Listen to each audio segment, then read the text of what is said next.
Oh,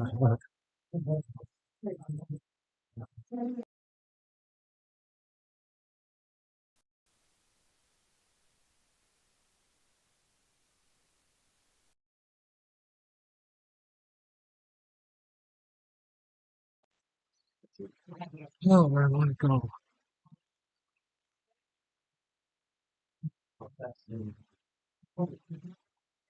Okay, I think maybe. Okay,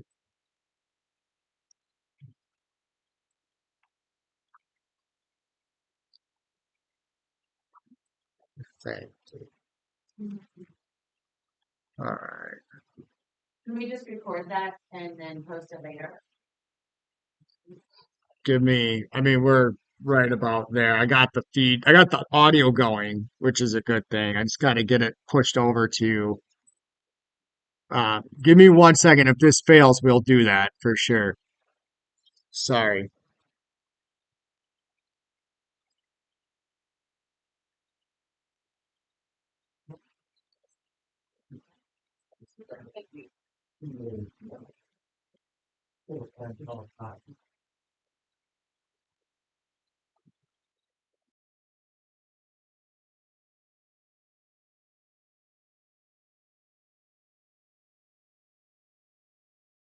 We're gonna try again in three.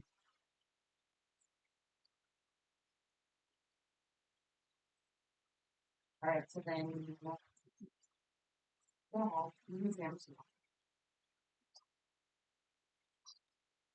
Okay. Would you like- Yeah, they can hear you. You should be able to. Okay. If you want to go ahead, if you have everything right.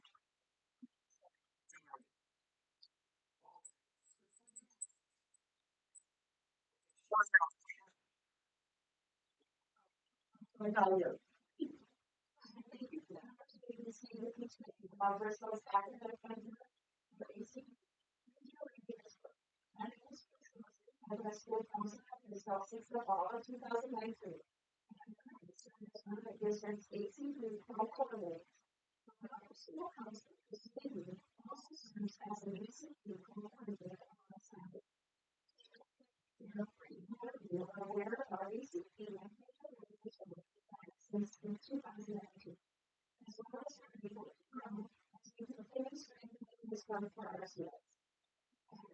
Verifying the Wisconsin State retirement during the 2017-18 school year as part of PI 26, also known as Education Quality Program. PI 26 establishes that schools are responsible for ensuring students have access to education requirements and ACP is the district's future readiness framework and monitoring plan that will and guidance and support for Wisconsin school wants to ensure access to ACP and supporting the structure and resources that allow it to occur. We believe the district's long-range education plan and ACP plan and related report annually, and receiving updates on student progress. Design curriculum development, data analysis, implementation, and ongoing improvement are led by school staff, guidance and support from UPI. At Bristol, ACP has been a gradual process that has continued to grow and evolve year by year. ACP is designed to support effective knowledge of students' unique interests, skills, and talents as they plan for the future. In the early stages of ACP implementation in Wisconsin, much of this work was still development, and many schools were working to better understand what ACP should look like for students. Since then, schools like ours across the state have been intentionally building and expanding ACP as our understanding of our future readiness has grown. Expanding tools, options, and professional learning and clear communication from the UPI have helped move ACP from early development to more intentional implementation. So, this online interactive platform provided by the state as part of PI 26 for students in grades 6 through 9 and is used by schools across Wisconsin to support future plans. Several is used with students in grades 6 through 8 during ACC Sport Council West. Students were Spanish students in grades 2 and 3. So for this one, most students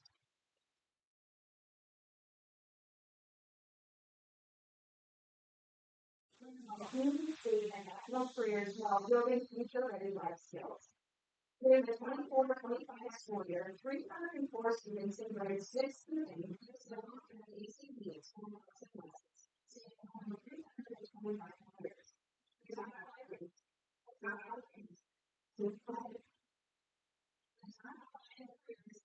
Saving for professional athletes, and that same year, approximately 480 students raised $250 in the future readiness lessons focused on career programs, focused on business expansions and interests. One small snapshot of some of that. One of those speakers of saving careers includes intentional lessons that include skills and concepts, exploration, reflection, discussion, and follow-up activities that support future readiness goals. Future readiness skills are lessons focused on teamwork, leadership, communication, responsibility, and planning. Students explore decision-making, learning styles, job settings, and goal awareness. A large part of this future readiness work is intentional planning that prioritizes school counseling program and lessons. Reinforced through school-wide initiatives such as where students build life skills related to perspective taking, decision-making, safe choices, personal responsibility, empathy, respectful communication, and positive peer relationships.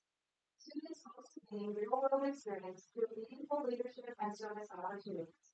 Middle school students will serve as teachers, assistants, as part of exploratory coursework, supporting other students as large public helpers, serving lessons, and take on responsibilities that involve accountability, communication, and confidence.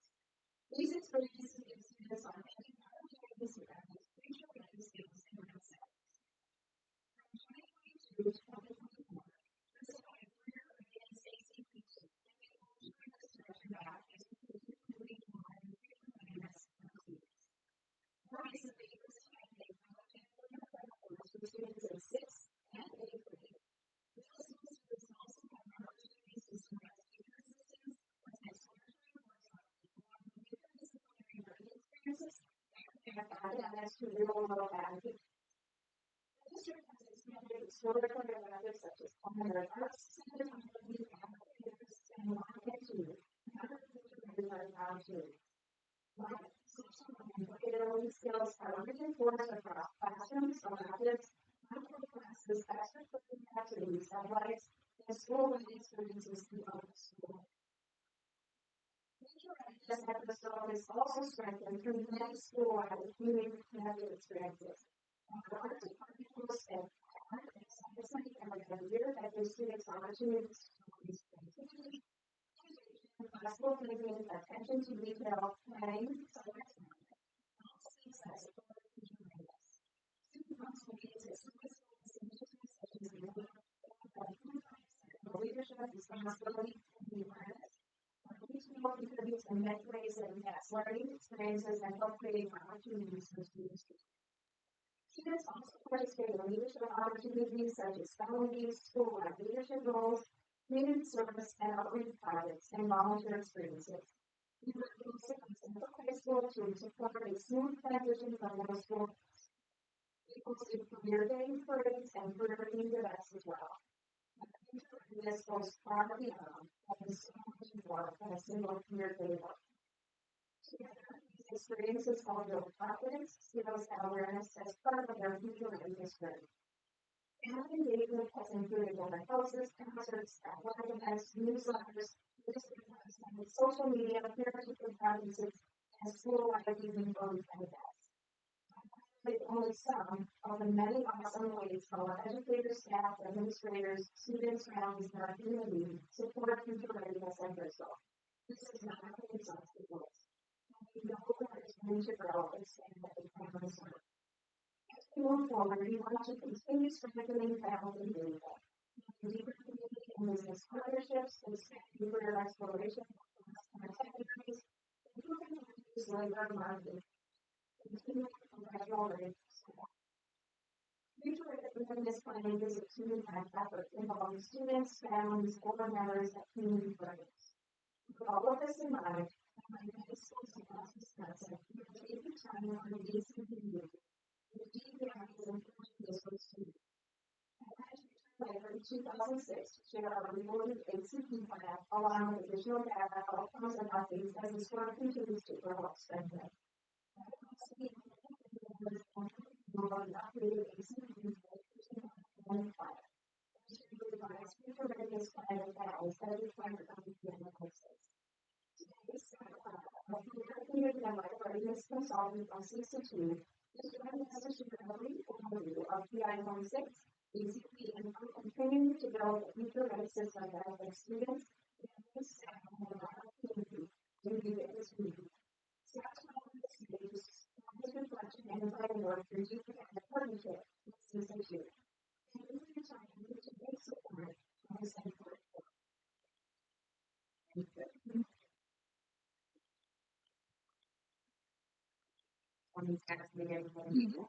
I think he should be good to go. Is he trying?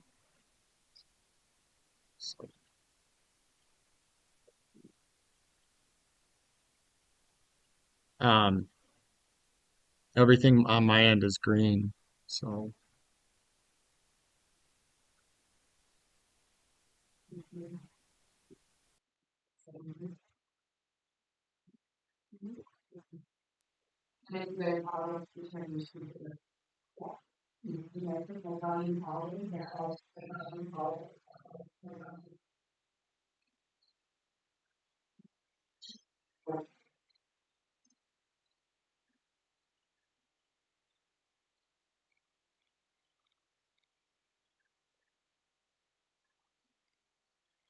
all right. So I'm seeing that he is muted up there on the screen. He's muted. There we go.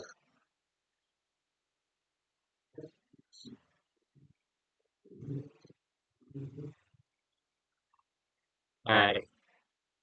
There we go. Somebody's got to unmute over there, and then we'll be able to hear him through one of you guys over there, and it will go out onto the broadcast. So one of you guys mute over there. I'm going to stop the TV screen because that is where it's looping. So I'm gonna stop it back there. Now we should be good to go.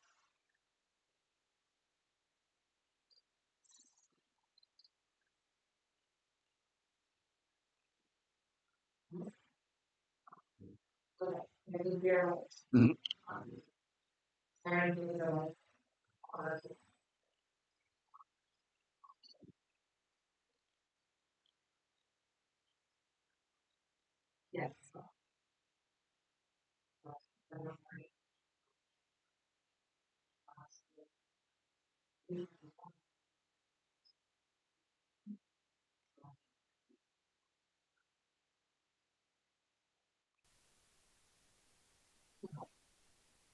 I'm in the same room on my computer.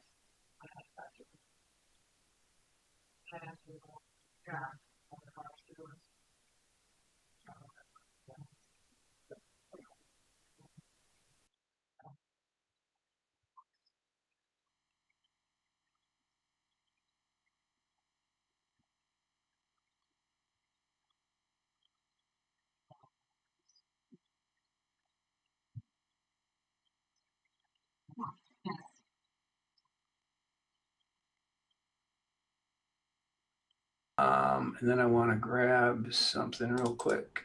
Okay. Well, good to go?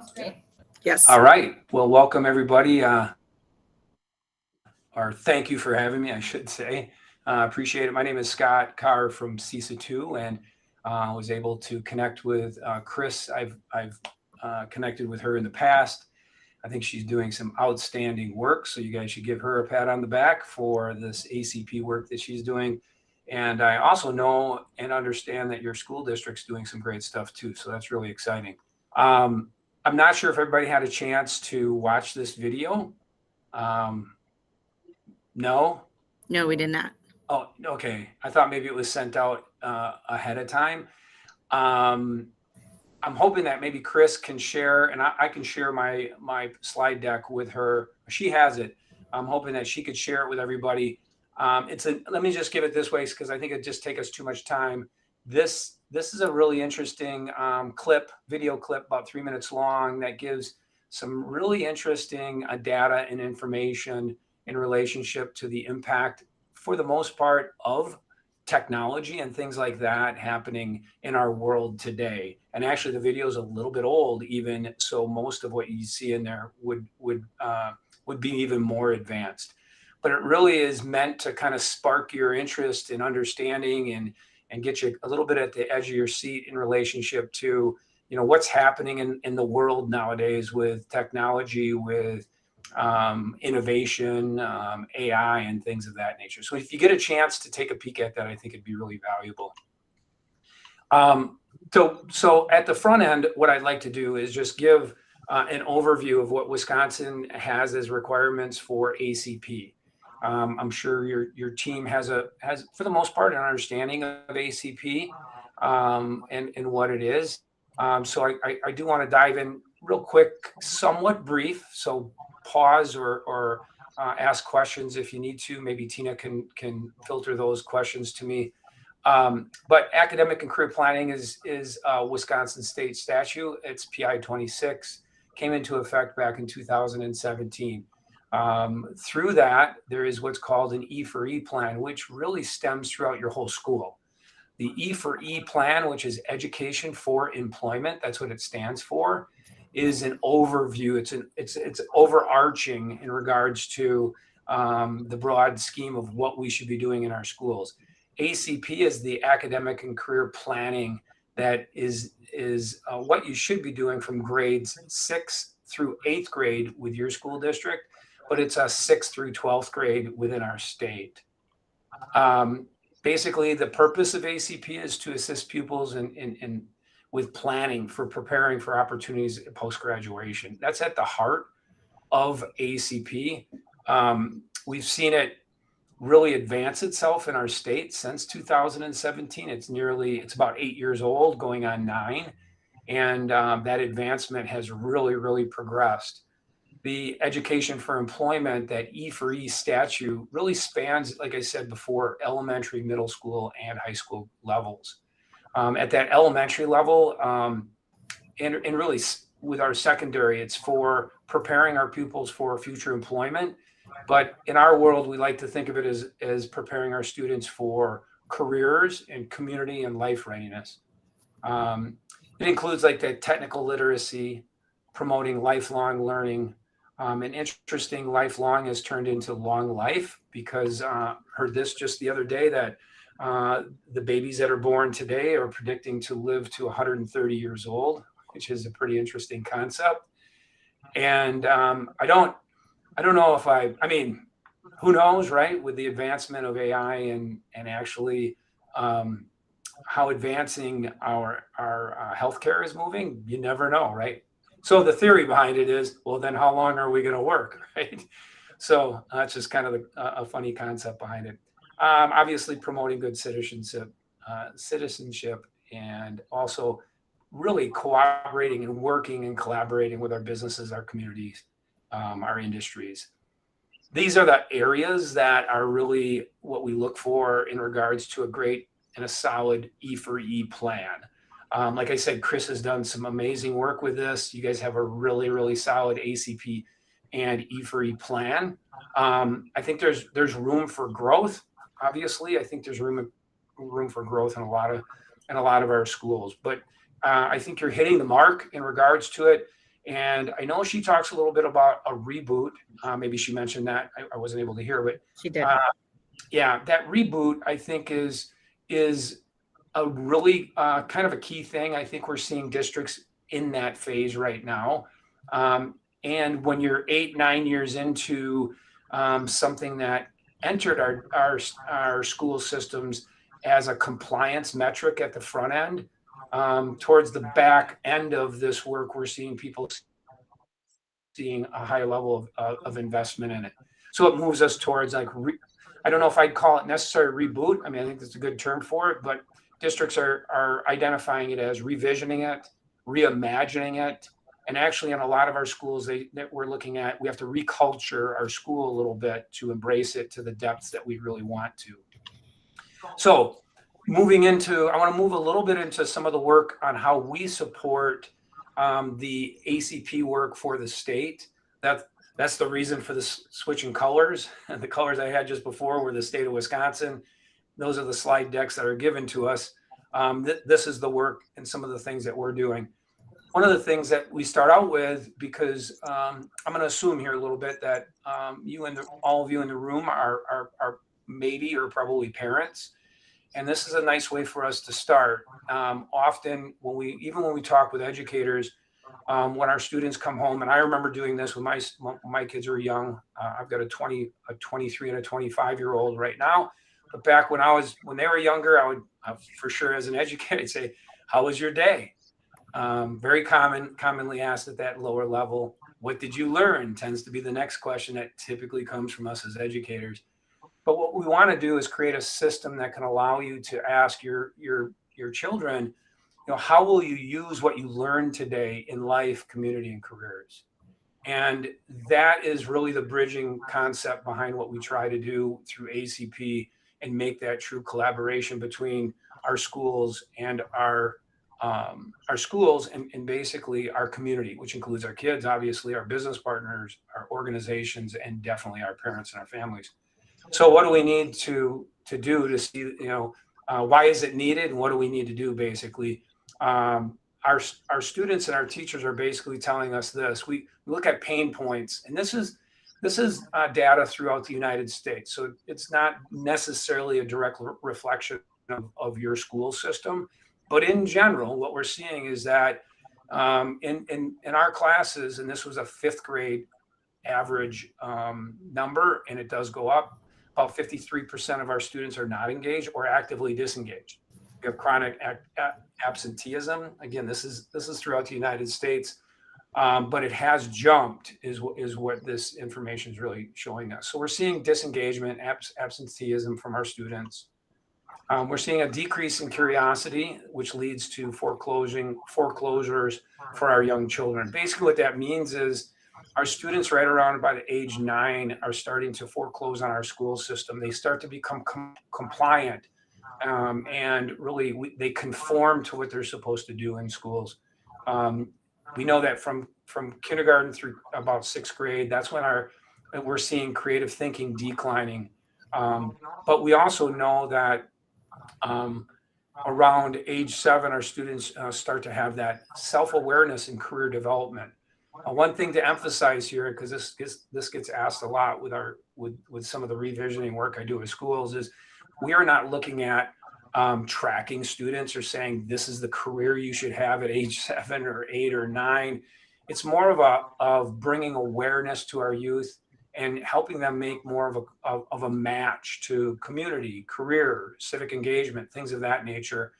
And when we do that, then our students will reinvest. They'll find that value and relevance, and then they can make informed decisions rather than having decisions made for them. Other thing is a lack of teacher self-efficacy, which is leading teachers out of our profession. So we're seeing 43% of our teachers either moving to a different school district within the first couple years or within 3 years. 37% of our teachers anticipate leaving. 43% of our teachers find motivating students to engage them is the most challenging. Our transition of teachers to other districts is at about 37%. And we're even seeing about 18% of our teachers every year within the first year leave our profession. Again, this is nationwide. Your metrics might be better. And who knows, maybe you are hovering right around this. So what's happening in the state with ACP and E4E? What we're seeing with a lot of the work that we've been engaging in with school districts is we're seeing districts going through that revisioning and reimagining stage with their school. They're seeing, ACP and career and community readiness being able to be entered into classrooms. So it brings that foundation. It becomes an emphasis.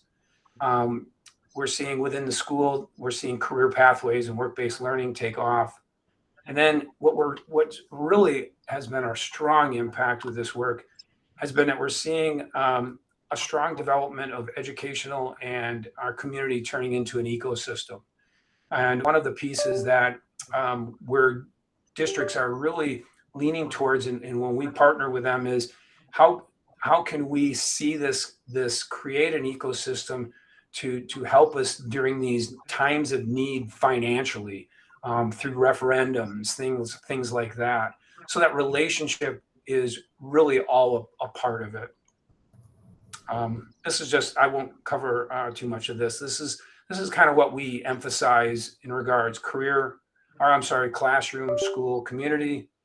We look at it as purpose-driven learning, community-based integration, and purpose-built learning environments. So we kind of take this information, marry it to the ACP work um, within our schools, trying to get away from what do you want to be when you grow up, or what would you be good at, and moving towards creating that self-awareness and a real navigation system for our communities. I think this is worth sharing, and I get school, classroom, and community impact. What we're seeing is educators are witnessing and really seeing this transformational growth. Schools are shifting the mindset. But when we refer to the economic part, I think that really, you know, something that is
Staying local for continued education. What does that mean?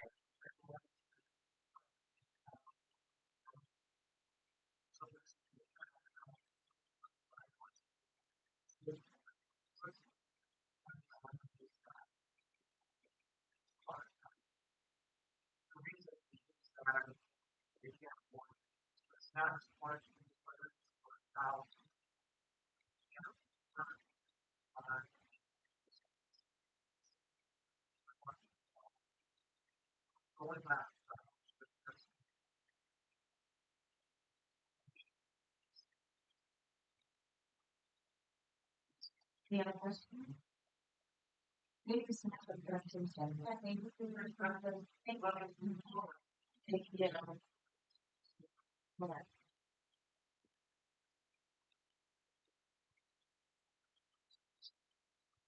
Thank you so much for that. Could you share that presentation with us?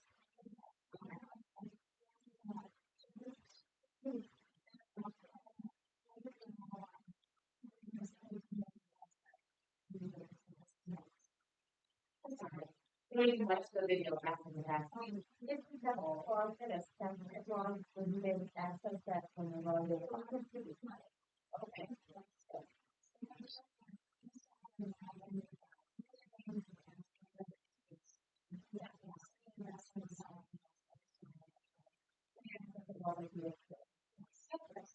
Things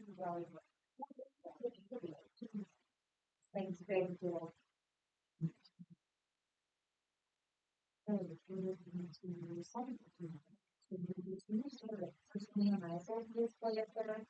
You should be able to display up there, yeah. Yeah. I mean, yeah.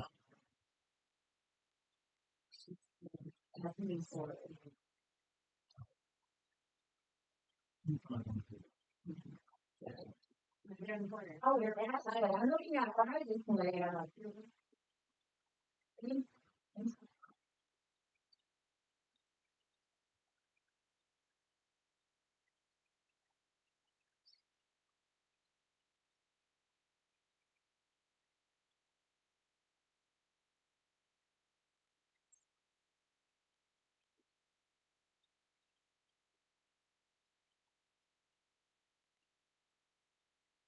It may start automatically.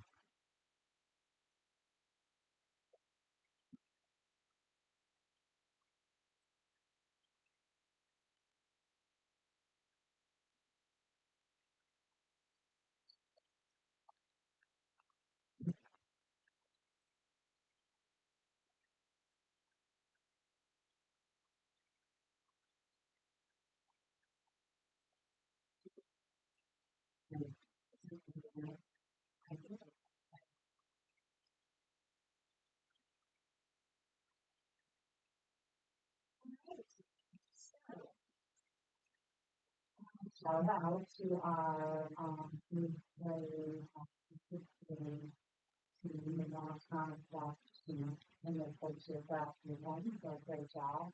Also, this is our special as well. We have those that we say that even though we need to have a consultation of this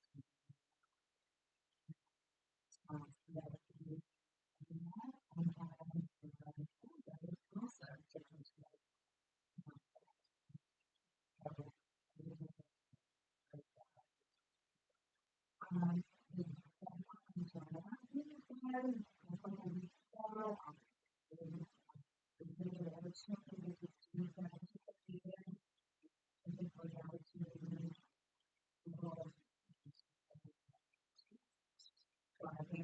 also graduation stuff makes me so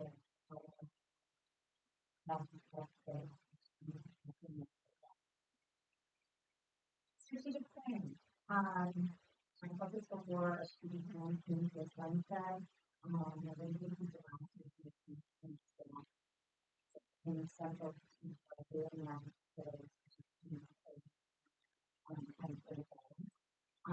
leadership has that funds and then just remind us of course that strategic planning that we listen to the ones students pick, that's one opportunity community engagement and institutions. So again, I think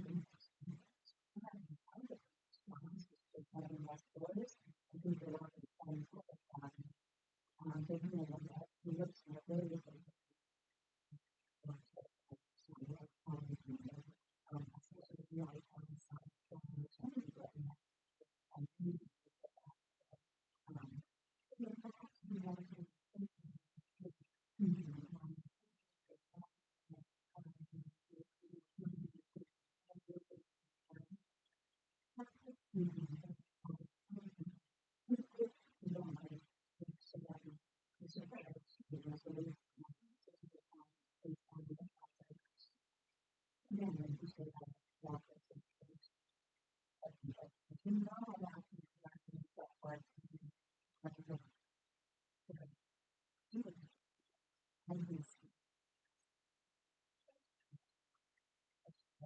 consulting consulting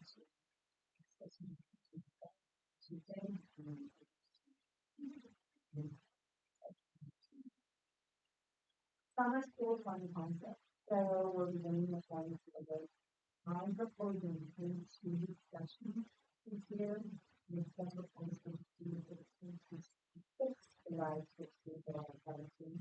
We have a plan for August 1st. Um,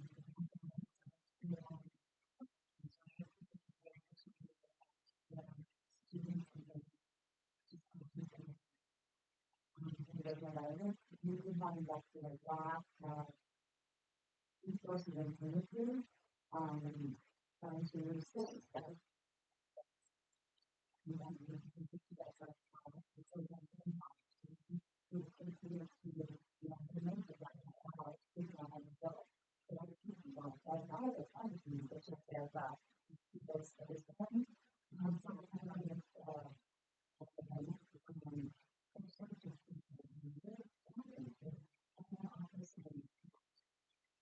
know, so again, you have the options to also two students, right, which we reported that that was another photos. I guess my hope is too, sometimes that one of those things that they want. So let's say that they know on the top of the stage for this one, there's not a class, but we don't want to do it. So a lot of times we do things together. So then it's looking at how to use that role. I have not had a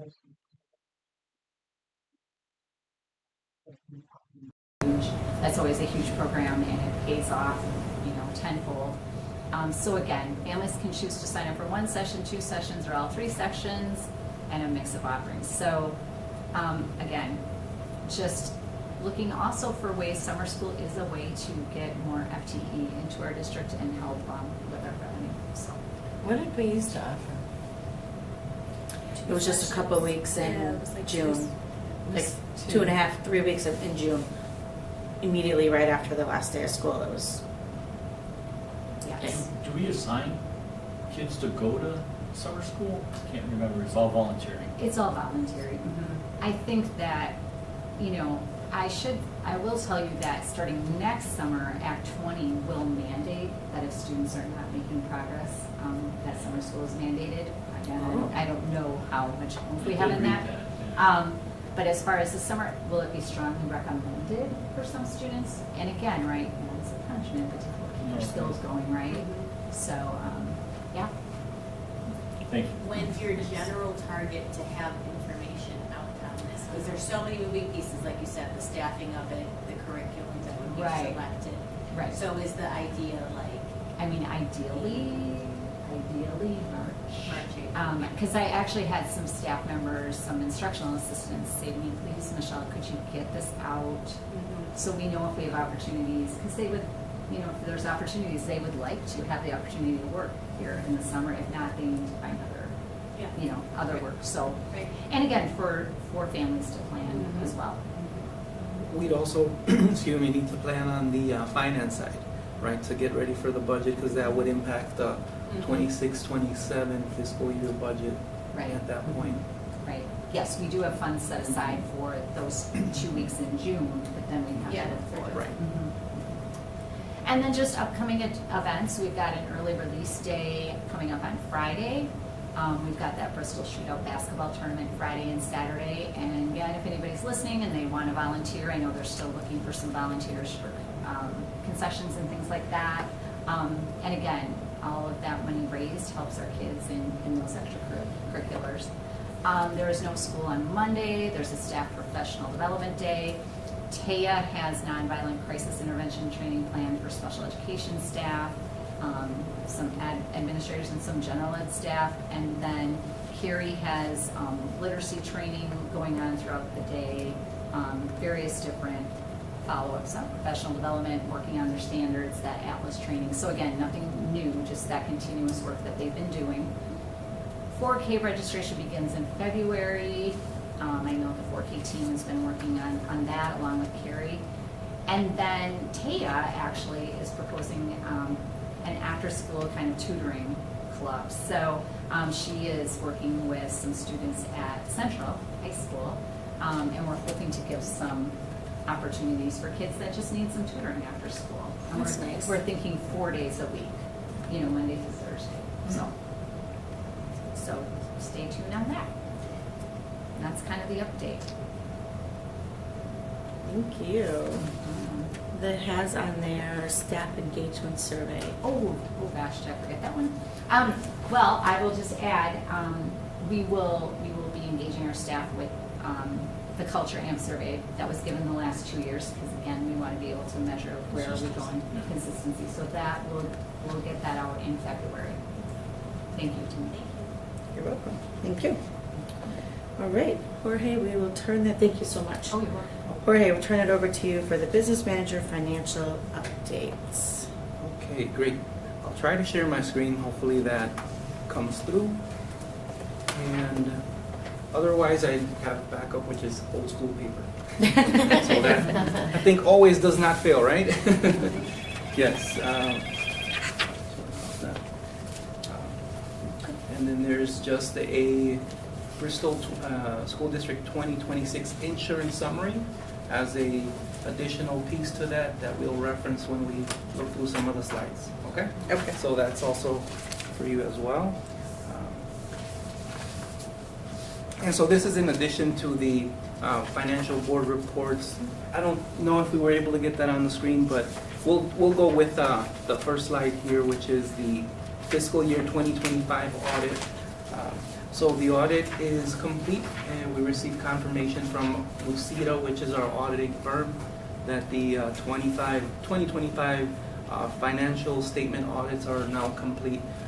If you recall, in December, we mentioned that they were still processing our post-employment benefit summary, which is a report that's needed in order to prepare the financial statements. So that post-employment benefit summary does some projections as far as, what are the district's liabilities moving forward in terms of staff that have retired and payments that have to be made, obligations that have to be met. So in order to do the financial statements accurately, Lucida needed those to be completed. They were completed during the month of December, and so Lucida has provided us just recently the financial statements for 2025. So we do have final numbers. It's a full report. I think it's 75 pages long. So we can delve into that, more detail on that next month, and look at some of the, data on that. But I did want to give you an update that the financial audit has been completed, and then also highlight that the beginning year fund balance in 2025 was $3,600,538. So that beginning 25 year fund balance is the same as the ending for 2024-2025. So that when the June 30th date ends, that is the same amount as the July 1st starting amount for 2025. Right. So that's just it's a small distinction, but it's an important one, right? So where we end on the previous year is where we start on the new fiscal year. Our fiscal year runs July 1st, so that is the starting point. And the end of year is June 30th of 2025, and the fund balance at that point in time is $3,665,813. And so we have a net surplus if you combine both numbers. So the net surplus there is of $65,275. So that's our year-end fund balance surplus for 2025. In the February meeting, we'll look at more in-depth information on the audit, and we'll also be able to provide you a copy of the audit as well. If you'd like, we could even perhaps invite the auditor, I would like right? to do that. Auditing team to come and give You a can kind give of a us the summary. 75-page report with a few days, that sounds good. Yeah. That'd be awesome. Okay, that'll be perfect. I'll read that before then. Yes. The next update is WRS, so Wisconsin Retirement System update. New contribution rates went into effect January 1st of 2026. So the new rates this year are 7.2%. Previous year, those rates were 6.95%. And when you look at the combined contribution to a staff member, that would be 14.4% per year, right? That goes to that retirement system that we have our active employees participating in.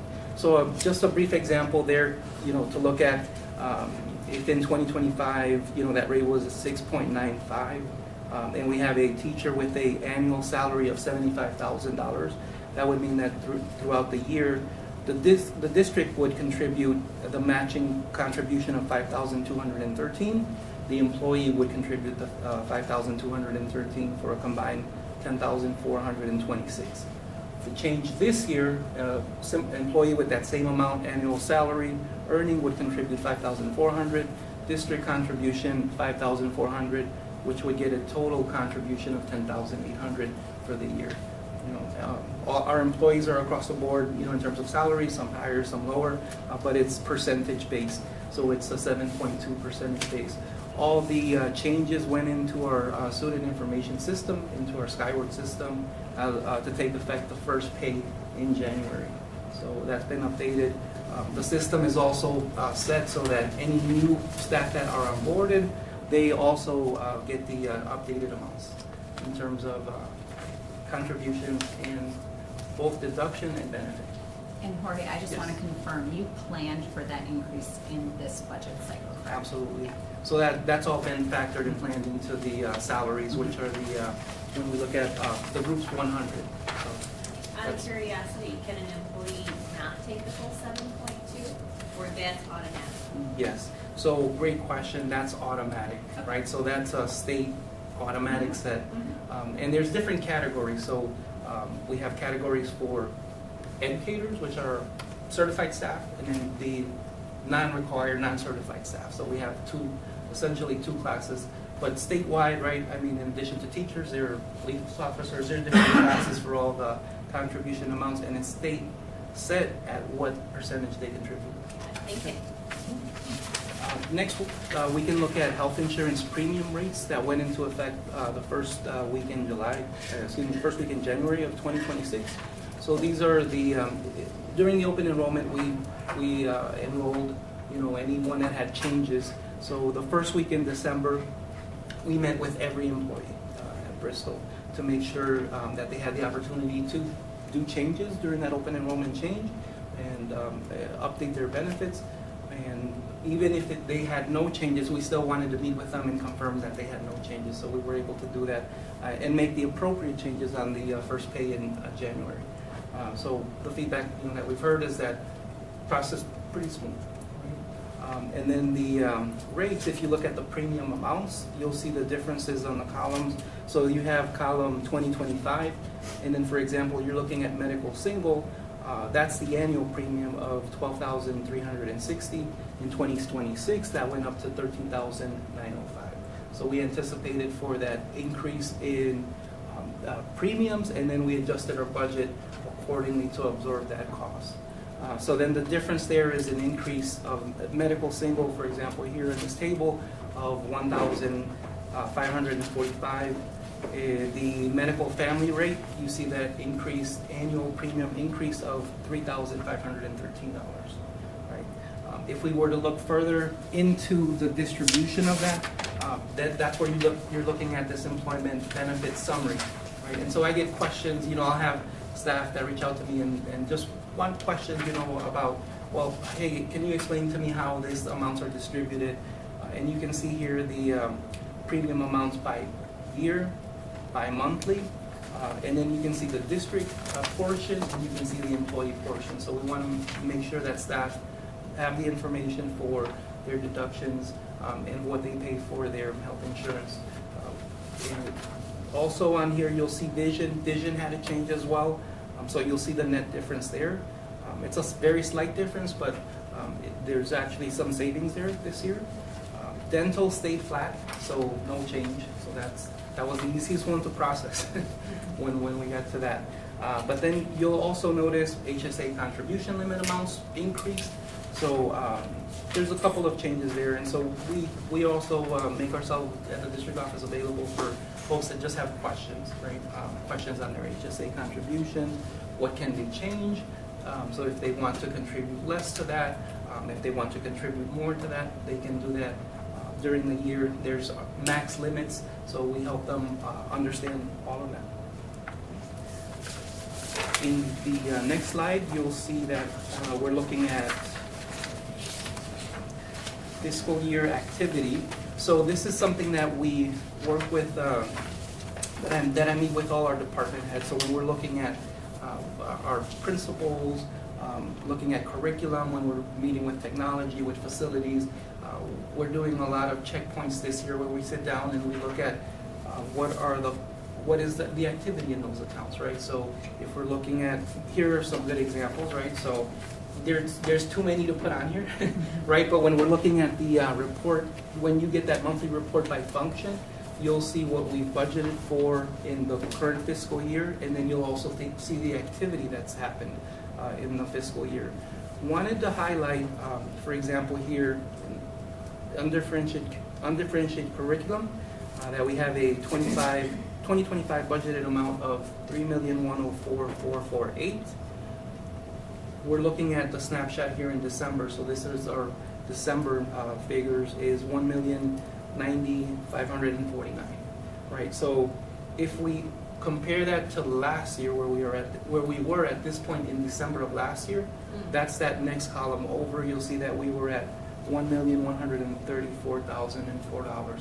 So at this point in last year, right, if we're thinking of just linear, we spent more last year at this point in this particular category. The difference there would be $43,445. So that's what this year we're spending, more conservative, I would say, in that account. Same thing if you're looking at regular curriculum. So you'll see some, the contrast there between 2025 activity and 2024 activity. At December, central services, another example, right? So if you see the total 2025 budgeted amount for central services at $155,096, and you'll see the current activity as of December, it's $32,997. Last year at this point, we were at $83,178. So there's a difference there of $50,000 this year to last year. Once you go down, at all the functions, and you're looking at the general fund, this year we budgeted the amount of $11,190,420. Current activity at the general fund at this point in December is $3,593,083. Last year at this point we had activity, so expenditures in the amount of $4,035,375. So we're spending less than last year at this point. We're by $442,292.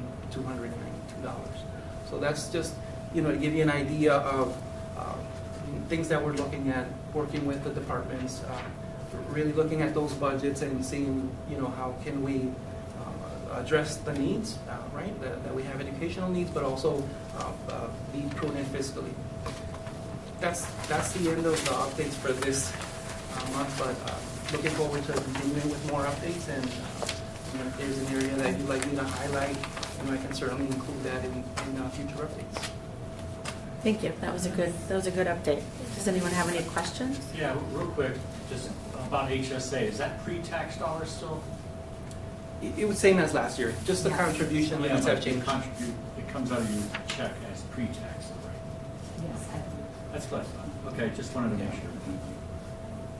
Thank you for the Good. children. Yes. Yeah, that was a good update. Thank you. Thank you. Public comments. I'm assuming no one, Taya, you want to talk? Okay. I'm just gonna give a shout out to Taya. Thank you we had a little medical emergency today, and Taya offered to ride with a student ambulance, so thank you. All right, moving on to 10A, special education funding update and communication plan.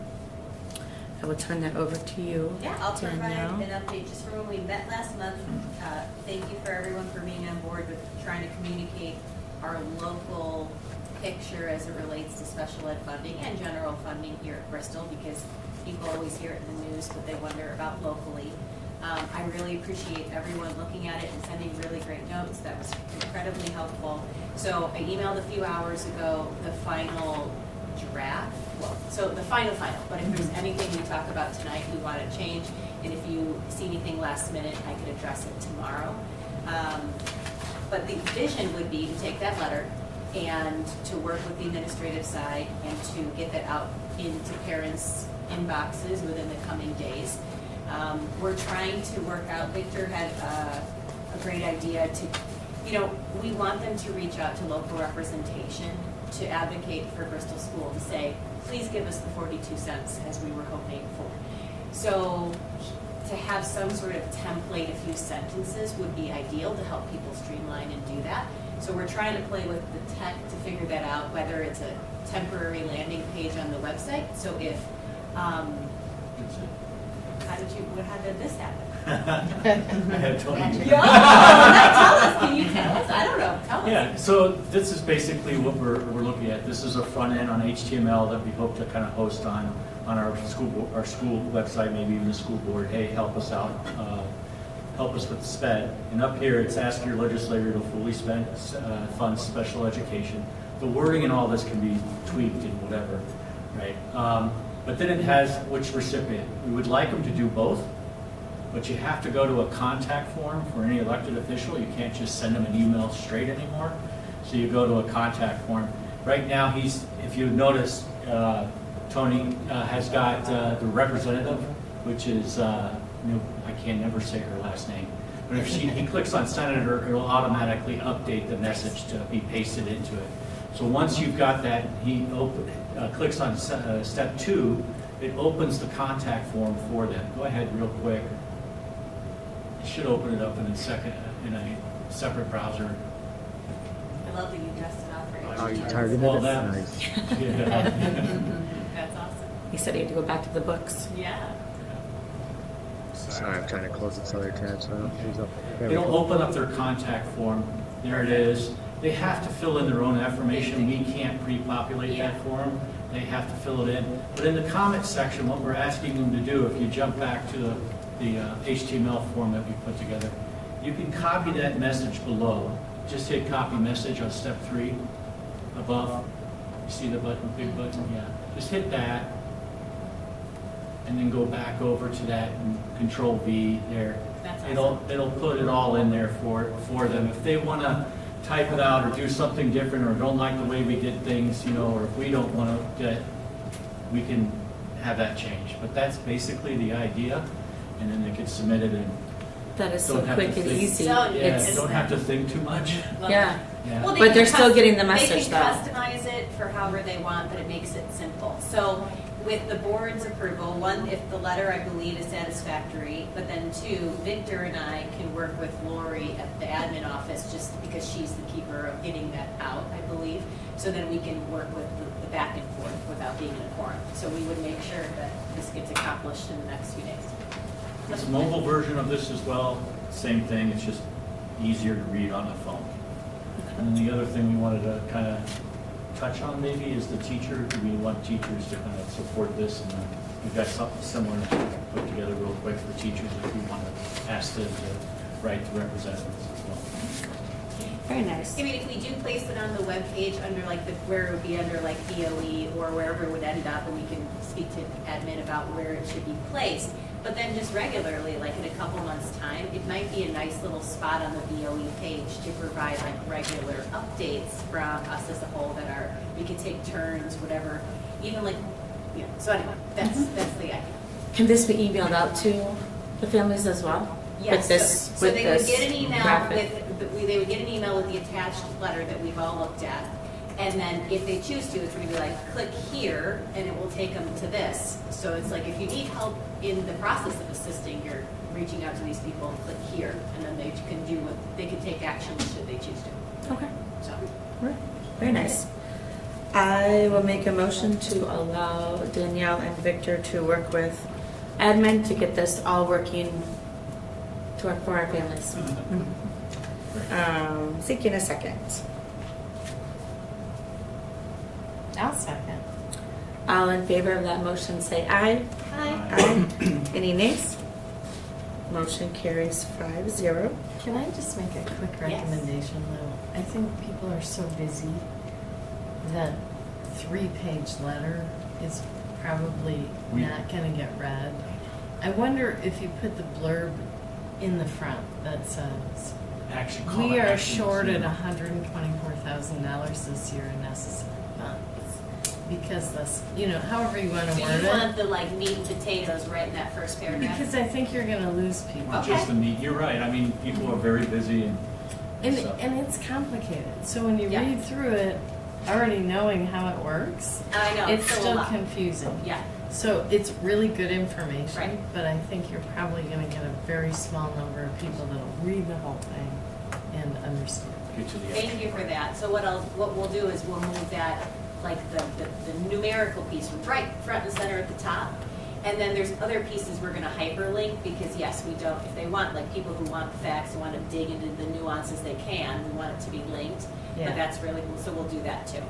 And then related to the special ed funding is, so next week, when either her or I or serve as our delegates, there is a, There's a special meeting. yes, well, always at a special meeting or they basically. Well, they did a special meeting, Yeah, you want to tell me Monday. what that says? Yep, they did a special meeting, for, they're creating a subsection of 2.31 funding for children with disabilities to read, and they're trying to get, basically what our letter is saying, but they're trying to get all of the schools to go in on it. Yes. All as They can one. Lobby for it. So Lobby for it for the it sounds like 42%. we're sounds like we're unified. They'll take a delegate nonetheless. Does WASB want to continue to advocate for what was promised in the budget? Likely the answer is yes. So then they'll continue to do that too. So, Correct. That was We just can join added with the onto it others. Monday. Yeah, Mhm. it will likely require separate legislation to get the some sufficient funding if that happens, but we shall see. But yeah, that's As long as power and numbers, hopefully. yeah. Okay. We'll give an update next time. Thank you. Thank you. 10B, open enrollment seats for 2026, 2027. Everyone got the graph or the Excel spreadsheet.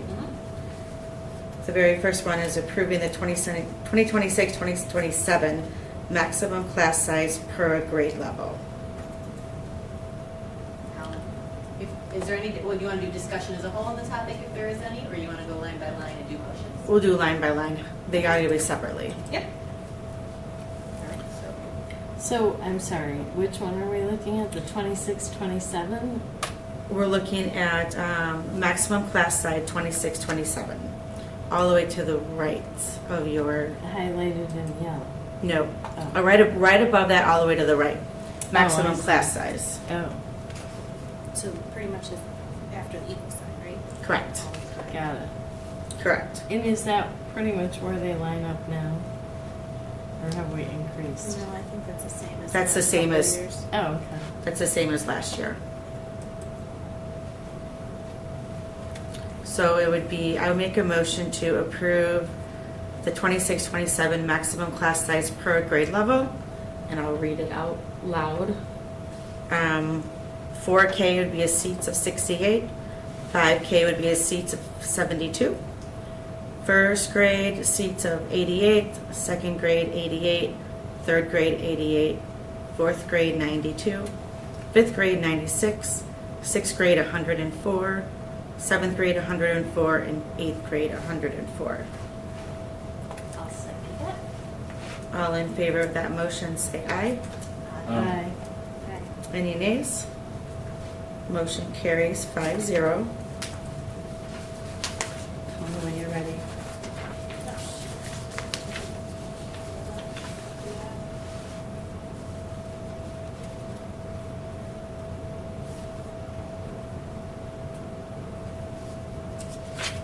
All right, going on to 10B2, which is approving the 2026-2027 new open enrollment actual numbers of space by grade.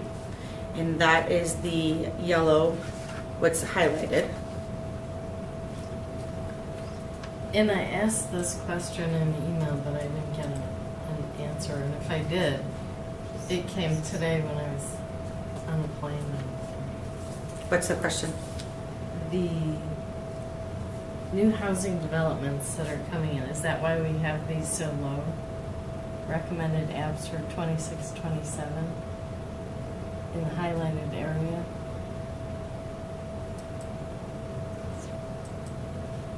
Well, It's like third grade has 0, There may not be space, there may already be, they're already full. yeah, they may already be at, So if you look at third grade, right now there's 90 students in third grade, right? And for purposes of setting open enrollment seats, the board just approved a 88. maximum class size of 4 sections of a total of 88. So there Right. would be no spaces available. Got you. But Yeah. here's Okay. my question. Mhm. If this is for next year, once you look at the second graders number, Yeah, for third grade. because the second graders are very low at 57, so once you want to be able to fill some of those seats, Right, I thought that's what we did. I thought we went through and that's what we did. but you have 0 for third grade when the second grade is 57 currently. Is it all up on one? Oh, does it all need to go up one?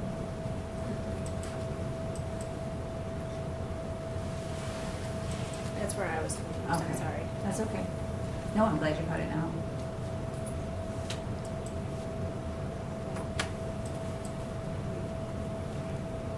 So you're saying second grade right now only has 57 kids? Correct. That's crazy. Oh, So to Nicole's point, it really should be, so third grade should have the 15, fourth grade should have the 0. So move them all down. Move them all down. And then Yeah, what do we- So because, then what would you potentially put for 4K? Because that doesn't have a number. yeah, it's unknown. Unknown.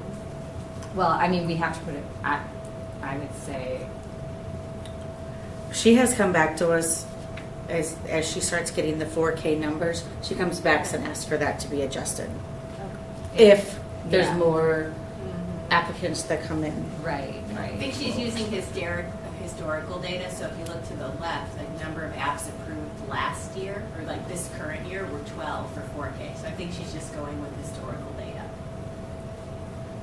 So if I was to make a motion, I would say 4K is 12. 5K would be 12 too. Okay, so then we'll say 5K is 12. Then first is 10. Yeah. Second is 4. Third is 15. Fourth, 0. Fifth is 5. Sixth, 0. Seventh, 0. Eighth, 0. Because they're at max capacity. You would have opening in fourth for 2 though, since you have 90 today, and when your fourth goes up from 88 to 92. But how are we addressing all the new kids with these new housing developments? Okay, hang on. I just want to take us back a step because when you look here, when you look at first grade currently has 78 kids. But they'll be second graders next year. Right. And there's max 88. Then there's next 88. Okay. So you can only have 10. Right?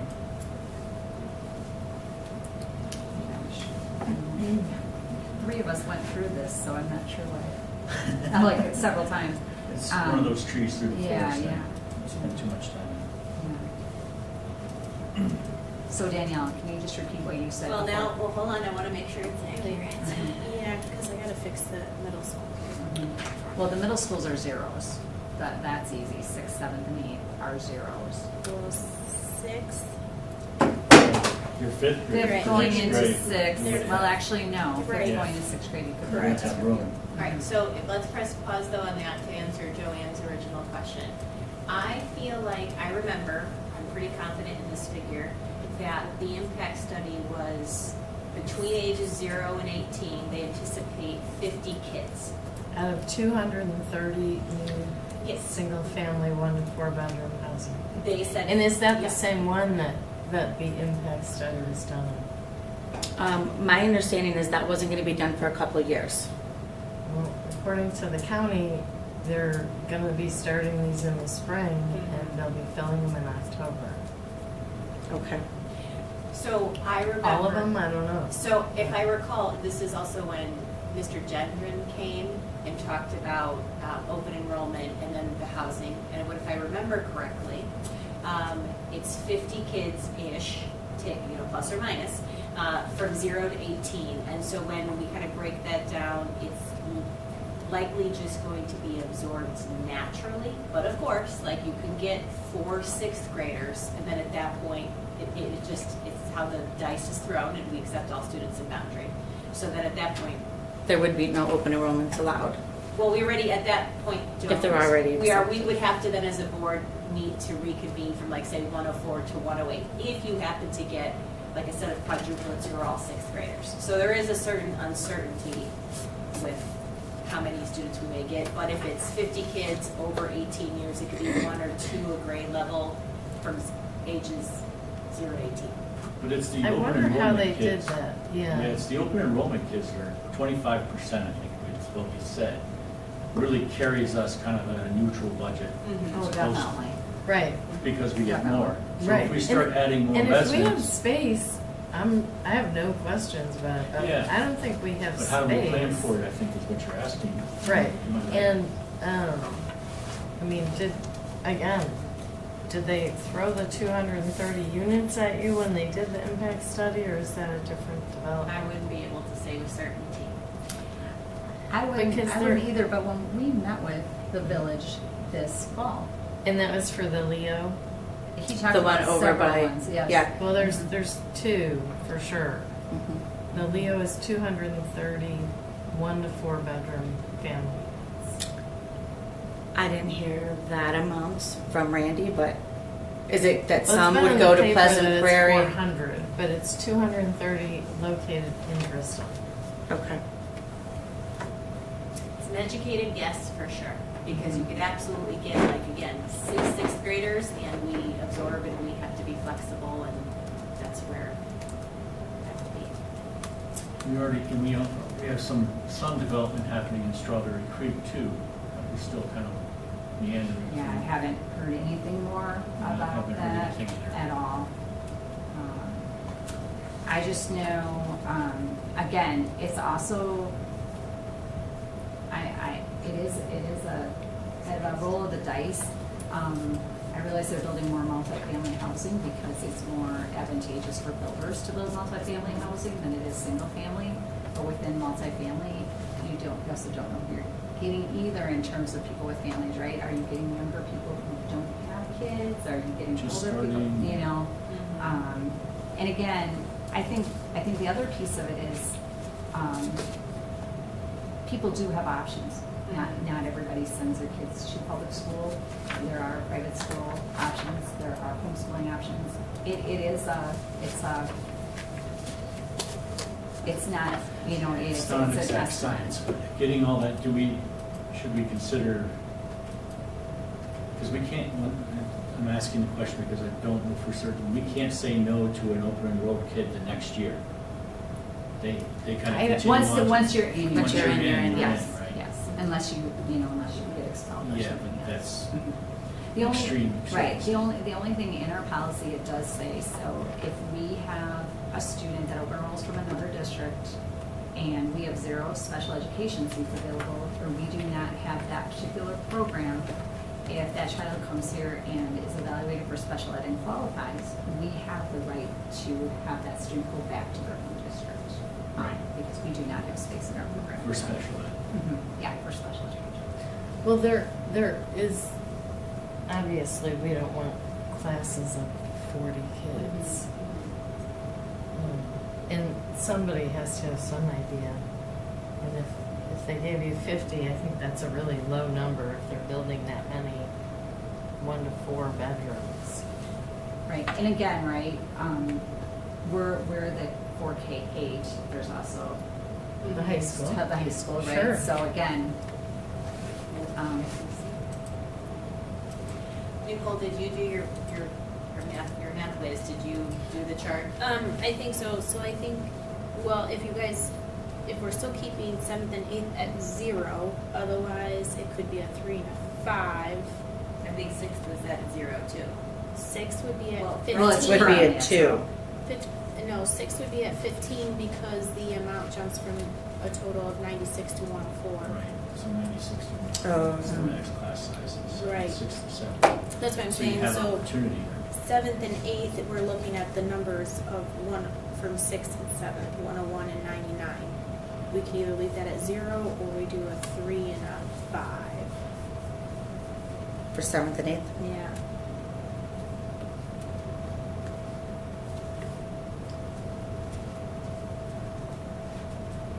I think 7th and officially zero. Right at the max. Okay, but we don't need to push it that close. It's Yeah. really in our lower It's always the lower grade that bands we that we need, can, yeah. Okay. So I have 4K at 12, this is just what I wrote down. 4K at 12, 5K at 12, first grade at 10, second grade at 4, third grade at 15, fourth grade at 0, fifth grade at 12, sixth grade at 15, seventh and eighth at 0. Is that accurate? Second's so small, that's what Yeah. it is. Yeah. But that would be Which would third be a grade, but total- why would third grade be zero then? You're looking at Because they're at, They're at, that's their second grade's at 57, you move them into No, I third put grade. third grade to 15. Oh, yeah. 15, okay, Yeah. so sorry. she's right, Fourth then grade I fourth put was 0 because we're already at that, Fourth grade I put 0, sorry. yeah. Got it. Okay, time out. I just want to make sure. Yep. Okay, so Nicole, when we're looking here, we're saying, I just want to make sure I have this No, right. I know. This is what I wrote down, what she just That's said. So 48 it's just more moving, I kids. think, the chart back. I think, I must have added. so it's 12 for 4K based on historical data. And then we just moved everything down one place. 32 more kids. So it's see on the chart. At least I I can think add. that's accurate. Except where you have bigger classes from fourth to fifth, and we decided not to do anything with fifth to sixth. I would be comfortable approving this based on the math we just did, but if you look at it and all of a sudden this is not matching what you have internally, we would need to just We could redo do a it. quick, So we yeah. would understand if that Okay. occurred, but I Okay. think we have it hammered. Yeah, I think so too. So we good with that number, so I'll make the I'm motion. sorry, to say that again. No, I love the math that you did, I'm thinking it's checking out. Okay. So I'm gonna make a motion to approve. It's just what you just said, so as far as your note taking, just check me, but it's 4K, 12, we'll have 12 open seats. 5K, 12 open seats. First grade, 10 open seats. Second grade, 4 open seats. Third, we'll have 15 open seats. No available seats in fourth grade. 12 available seats in fifth grade. Sixth grade, we'll have 15 available seats. And then 0 and 0 for seventh and eighth. That's That would have a potential of open enrollment of 80 instead of 48. uh-huh. When do we, I know you have a motion. So- Real quick clarification, when would we find out, I mean, as the sales go, are those sales starting this summer, when do they start? Nobody knows. For those apartments? Yeah, the ones that are right Those are there. apartments. Huh? They're 230 apartment homes, Yeah, right there off of Bristol Heights or whatever they call it. 138th Avenue. Yeah, that's the apartments. And I But you're saying think when do they start going for sale? they're starting to build in the spring.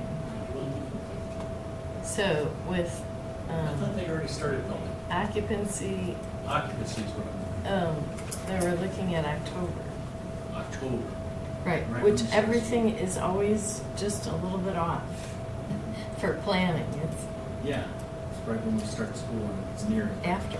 Yeah, and that would be after the third Friday, September, count in Shouldn't sixth grade September. only be? Yeah. I And then think we just should do sixth grade. another thing to note with that is It should only be Max is 8. 96. membership. It should only right, be we count 8. membership if And it's No, a resident 96. district. 104. So it has an impact, either they come For sixth to grade. Bristol or not, we still count 104 those is the students. max. Right. Oh, Yeah, sorry. but they won't And we even, have they wouldn't probably So it be should only be moving 8 in until instead of October, November. 15. That's right, so it wouldn't make the September Right. cutoff. Right. So you don't want to go up to. But then we do have a 104? January count as well. So perhaps by that count. Maybe they'll get done early, I don't know. All right, I'm gonna amend it for a little bit of buffer and we can revisit this. The only number I'm gonna amend is on sixth grade. How do you feel? Instead of about 15, which puts us right up to the max, I know that one. why don't we just say 10 and we can revisit it? Okay. So same numbers, but just changing the sixth grade to 10 open seats. That gives us some cushion. The lower grades, we have a lot of room. The lower grades are great because then it's. I'll second that motion. All in favor, say aye. Aye. Any nays? Motion carries 5-0. Going on to 5B3, approval of the 2026-2027 maximum special education caseload. That was in the email today, Yep, from Taya. your recommendation. Yeah, so my recommendation would be to approve the maximum special education caseload. So I just clarified with Taya, we're really looking at that weighted caseload of 126. I just wanted to make sure that we were all on the same page, because what I didn't want is for us to think that we're approving a maximum caseload of 7, and once everybody hits 7, that we have to hire another special education teacher. So I just wanted us to make sure that we all understood that we're really looking at the weighted caseload versus The number the number of actuals, actuals. yes. Mhm. So each student's assigned like a weighted number Based on their based needs. on needs, Mhm. and then they have a, Mhm. and that number compares to neighboring districts as far as what's comparable? Yes. And didn't we, In our audit, they also saw that our caseload is comparable to other districts throughout Wisconsin as well.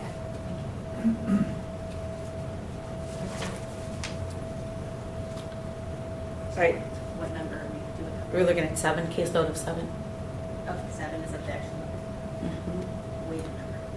126.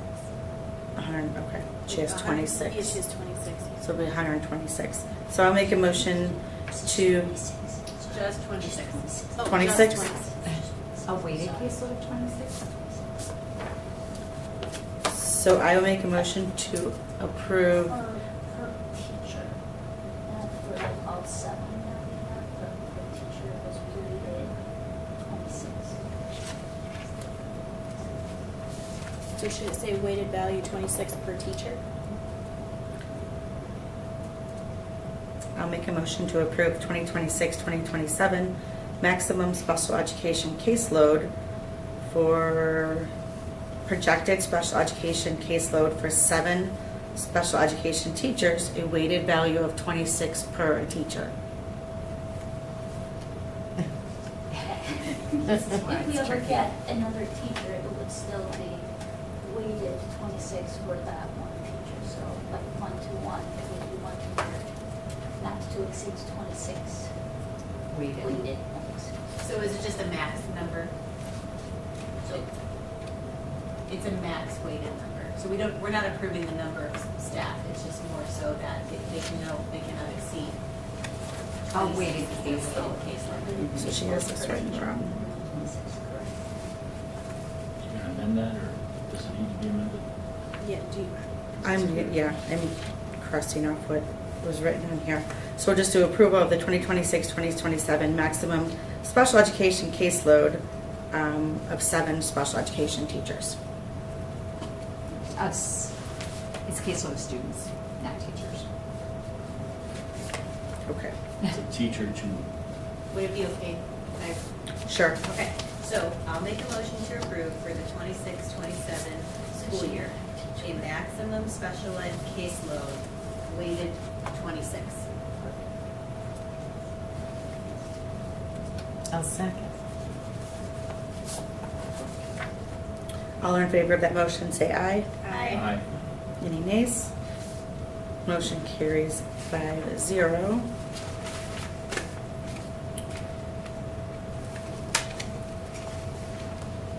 Going on to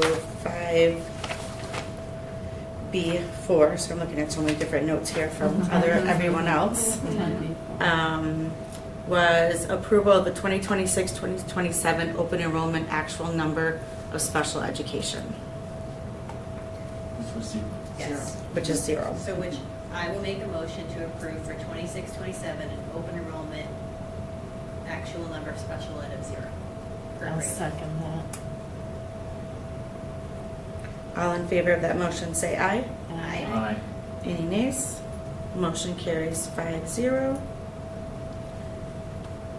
And 5B5, no guarantee of approval to siblings of current attending pupils for the 2026-2027 school year. Aren't we on 10?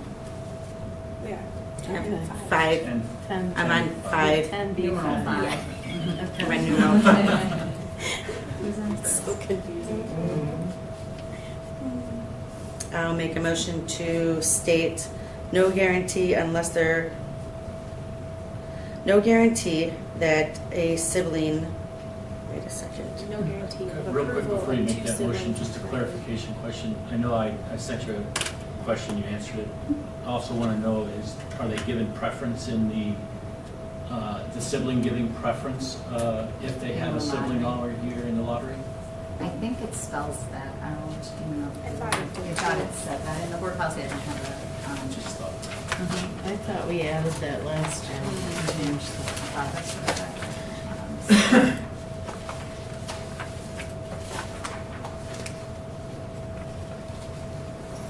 And number randomly selected.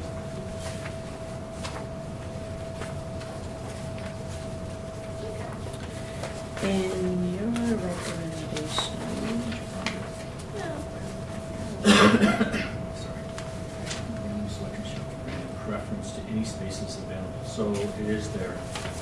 They are granted preference under B2. Section B2 of the policy 5,000 students open enrollment program is the title. Section is 5,000 students. Shall be granted preference to any spaces.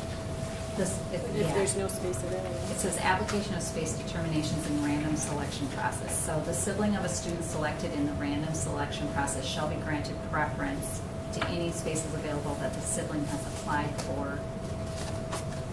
But the sibling may not be there's no guarantee. approved if there are no remaining spaces for the sibling. So So they,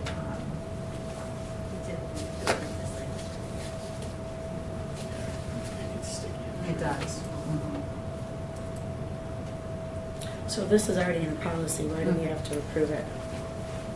Yeah. We've I approved just- it every year that I've been here. I wonder if it's a standing, we just have to approve it every year standing. Okay. So I'll make a motion and no guarantee of approval to siblings of current attending pupils for the 2026-2027 school year. Keep it the same.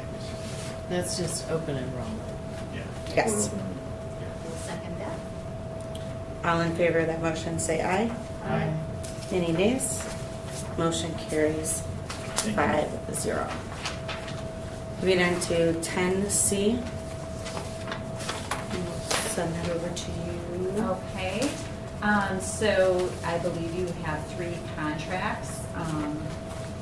One for the director of special education, one for one of our principals, and one for our IT director. And again, per state statute, we need to make sure that because these contracts are up, that they are brought to the board's attention and that we do this in a timely manner.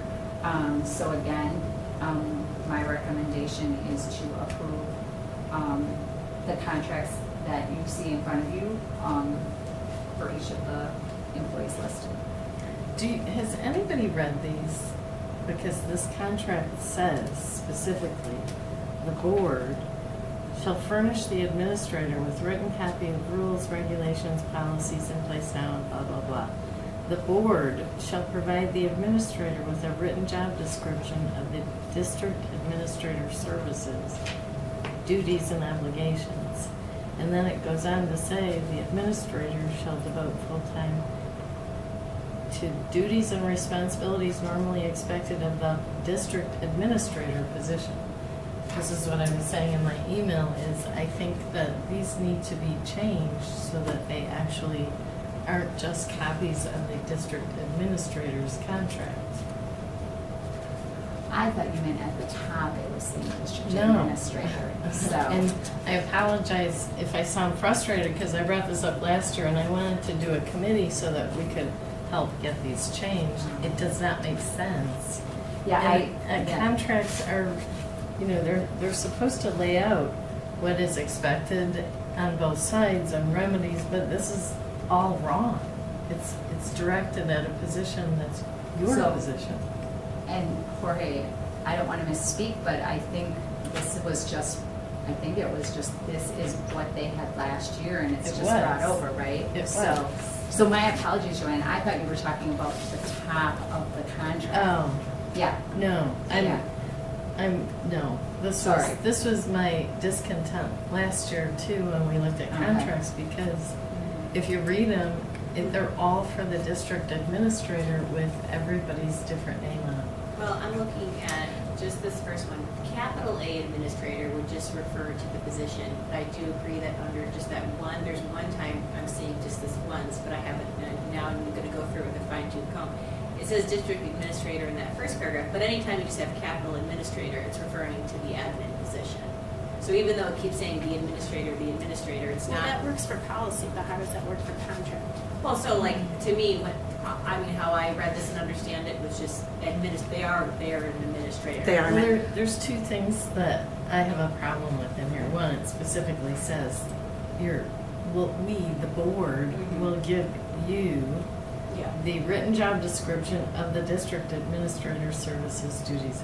So this is the district administrator's contract, and this shouldn't be the board supplying job requirements, because it's the district administrator that gives the responsibilities.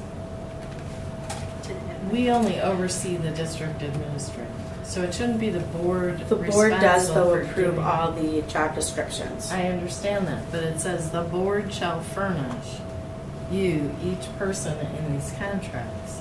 But the board doesn't actually interact on that level, except with district administrator. Sure. In that first sentence, though, when it says, I guess how I understand it, would say the school board of the Bristol School District, so us as a whole, herein designed as the board. So ultimately, the contracts would be between the administrator and the BOE. It's not going to reference And the BOE signs like it. the administrator, because we're the ones who are approving the contract. So I think it does have to say the school board. Now, if we want to note that the documentation is provided through the administrator, to be more specific, we could, but ultimately, I think they are using the verbiage, Bristol School District number 1 simultaneously with us, so we serve as that. I see, it could be more clear. It is very clear. It says the job description of the district administrator. Yes, in that first sentence, yeah, that's, but It's everywhere actually else the I'm seeing last sentence administrator. of the first paragraph Yes. under responsibilities. But if you read through the whole thing, I think that there should be a separate contract for all the other positions. Just want to give some context, right? So when we do contracts, we have folks that receive a letter of intent, right? Then we have teacher contracts, so those generally fall under a separate category. And then we have district folks. We're a small district, and I think that's part of the, right, is that we have one school building and then we're one district, right? In larger districts, typically the district administrator is that district administrative team which oversees the district as a whole, and we have a district administrator for finance, district, and there's a lot of different types of, but, with us being such a small school district, right, I could see how that gets tied up, right, where, we serve as a function of administrating district services in respective areas. But if it needs to be clearer, more spelled out, right, to not have those lines blurred, I don't know, I mean, that's up to you all how we could do that. I can tell you that it's I'm been carried just year to pointing year. out that Yeah. this is the district administrator's contract copied with other employees' names in it. It's templated. Would you feel comfortable, so under responsibilities, the sentence that does say the board shall provide the administrator, big A, with written job description of the district administrator. So if we strike that out and do put the proper term, which would be director of SPED there, are you comfortable with it otherwise using the big A, capital A? Because that, to me, at least on this first contract, the only thing I see that was templated that not swapped out was just in that responsibilities right here. It does say DA, so we changed that to director of SPED. Yeah, and I'm not just picking on Yeah. this, It's just this because it was the first contract, one up. Yep, we're just looking at templates. I'm saying that this has been, I mean, it actually then goes through and mentions your responsibilities as a district administrator, again. So if, and then when you look at page 3, or the third page of it, performance evaluation, the district administrator will provide the administrator with a written performance evaluation at least once each contract year. So I don't know, again, right, if when this was originally drawn up, if they're talking about your administrator in the district, I'm not sure how they're swapping the two out. When do we, if we revise, so they need a revision on a few words, particularly to do clarity around administrator versus a couple of times when it's templated incorrectly. Do we just have to just do this in the month of January, or when is our deadline? I think it's just a non-renewal Right, has to be it done. has to be done. Okay. So we could probably, What's the deadline though? Is it February, it's the end of February. end of February? Yeah, I thought it was by March 1st. It's by the end of February, yeah. Yeah, I'm kind of looking at the indirect compensation where it says the board shall, and a lot of those, like you mentioned, shouldn't that be the district shall, not the board?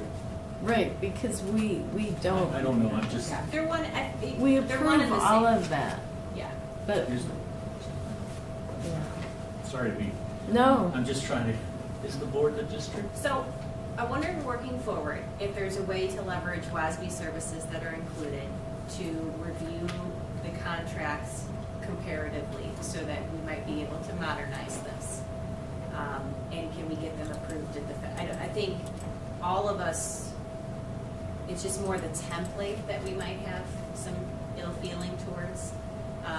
And not necessarily anyone mentioned in any of these contracts. It's just that we need to change out those couple of no, keywords. yeah, it has nothing to do with the Individuals. idea of the concept or the contract or the people. It is the way that we have the contract written. I mean, here, we, the board, have an obligation to give all of these rules, regulations, and expectations to each administrator. That's what it says in here. Yeah. Whether they say the district or the board, ultimately, we see that in policy, they kind of use them interchangeably. But I'd be super curious to see what other districts are doing. I'll say I emailed Dr. Schmidt, and she responded to my question as far as the benefits that admin receive are equitable to those that all other full-time staff receive, except for number of vacation days, because they work a different contracted year comparatively to teachers. So that was important, and that got answered behind the scenes. So if we feel like we don't have a couple of nuances ready for this to approve, what are our options from here? Do we have any other questions or discussion on it so that we can then get them rectified and then replace for February? They will, yeah, it would have to be tabled for the February Meeting. 18th meeting. So another question I would have then logistically, it would be nice in the workflow to compare our contracts as a whole for admin to what's happening state level. If that's not able to be done in a timely fashion, because it's a short window before, say, we meet in February, and we want to make sure we honor the renewal date and let these people know exactly how we feel about all this, other than this administrative little thing we need to tweak. Do we use the template that we have, but simply change some, there's kind of two options. Do we just modify this because we want to get this done, but a longer work group like you had mentioned from last year, do we put that into the queue for something to be tackled? I'd be comfortable either way. If we can see what we're doing larger scale, let's do it. But if we can't, then I would just be changing some of the template, and I'd feel comfortable with how it is. So I'll just say that. I'm okay with changing the template. I don't think we are responsible for rewriting a contract as a board. No. But I'm okay with changing some verbiage for the February meeting. So I'll make a motion to table the renewal of the administrative contracts only for verbiage, not that we don't want to go any further, we just for verbiage, wise. So I'll seek a second for that motion. I'll second that. All in favor, say aye. Aye. Hi. Any nays? Motion carries 5-0. Does that all make sense for everybody? Clear?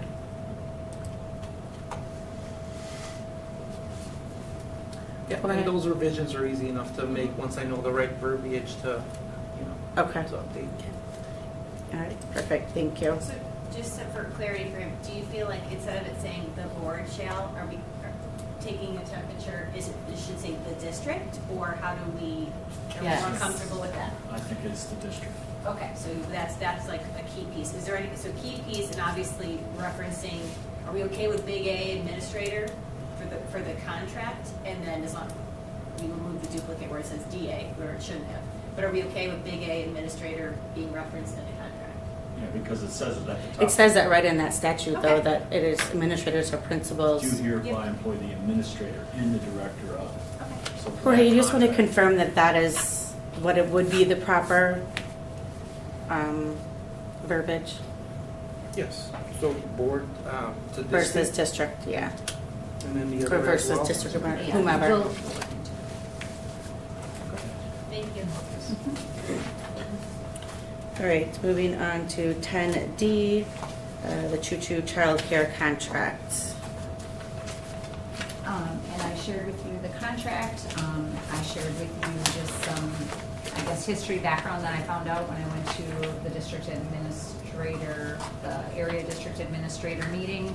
I met with Mr. Thornton and one of his representatives, and they kind of talked about the history of the program. They do have kids on a waiting list right now. It is popular. We talked about as our building has grown, they've had to move. So again, kind of that collaboration and how do we share spaces and things like that. But it is a program that is very much utilized in our district.